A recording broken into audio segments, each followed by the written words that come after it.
Hey everyone! Today we're diving into a type of intelligence that, well, it doesn't really show up on any standard test. This is something rarer, something a lot deeper. It's the ability not just to be smart, but to actually master the very process of how you think. So let me just ask you straight up. Are you using it?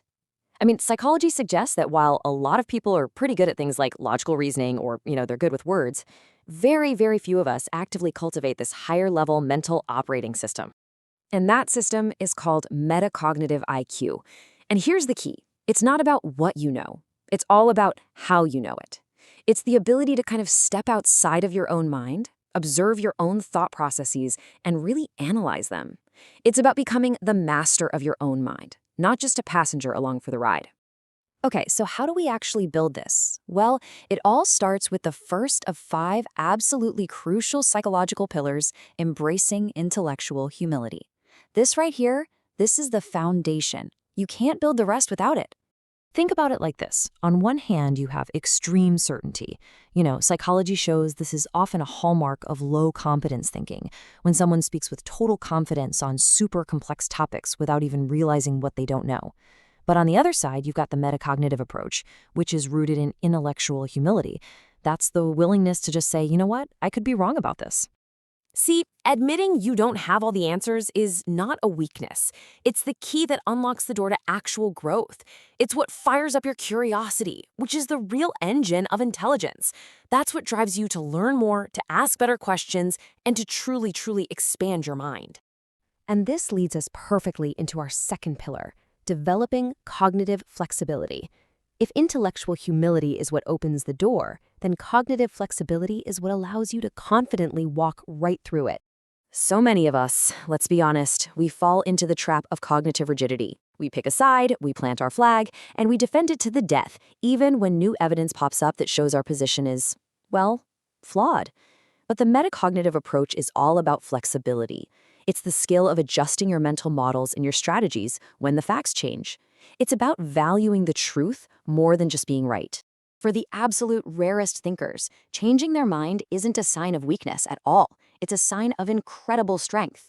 It proves you're committed to getting closer to the truth rather than just defending your ego. And that is a core function of a high metacognitive IQ. Okay, pillar number 3. Now this one's a tough one for a lot of people, but I promise you, it's transformative. It's all about taking ownership by stopping the blame shift. You can really see 2 different paths here. The first is what we can call the stagnant loop. Something goes wrong and the immediate reaction is to blame somebody else. The boss, the system, bad luck. This just keeps you stuck. But the second path, that's the growth loop. Here, when something goes wrong, you look inward first. You analyze your own biases, your own contribution. That is where the real learning begins. And the whole goal here is to achieve what's called reflective learning. This is the process of looking back at your failures, not to feel bad about them, but to actually pull out the lessons. By understanding the role you played in an outcome, you gain the power to adjust your actions and finally break the cycle of repeating the same mistakes over and over again. Pillar number 4 is where we start to connect ideas in really new ways by practicing what's called divergent thinking. This is the skill that allows you to see way beyond the surface of any problem. Most of us, when we're faced with a problem, our brains gravitate toward the simplest solution. We find the obvious answer, and we just stop. But a metacognitive thinker does the complete opposite. They practice divergent thinking. They literally force their mind to view a problem from multiple, sometimes even contradictory perspectives all at once. So how do you actually do this? You just ask yourself probing questions. Start by identifying the obvious answer. Then immediately challenge it. Ask yourself, what if I'm totally wrong about this? Or what's the opposite perspective? This whole process helps you uncover hidden patterns and connections that everybody else just misses. It's a really powerful way to train your brain to see the world with a lot more depth. And that brings us to our 5th and final pillar, and this is the most advanced one, applying strategic foresight. This is where you bring all the other pillars together into a powerful, forward-looking mindset. Honestly, this is the difference between playing checkers and playing chess. Reactive thinking is just responding to events as they happen, always feeling like you're one step behind. But strategic foresight, that's about thinking several moves ahead. It's the ability to anticipate future outcomes and position yourself for them before they even happen. Now, the key here is combining this foresight with emotional regulation. In a high-pressure situation, the default human reaction is to panic. But the metacognitive mind, because it's already considered the possibilities, can stay calm and focused. And that emotional control is exactly what unlocks clear, strategic decisions right when it matters most. So ultimately, intelligence isn't some fixed number you're born with. It's a pattern of thinking. It's a choice.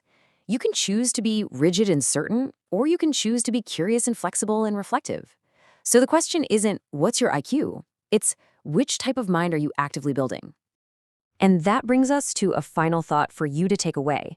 As you look back at these 5 pillars, humility, flexibility, self-reflection, divergent thinking, and foresight, which one of those resonates with you the most? And, maybe more importantly, which one represents your biggest opportunity for growth? Thanks so much for joining me.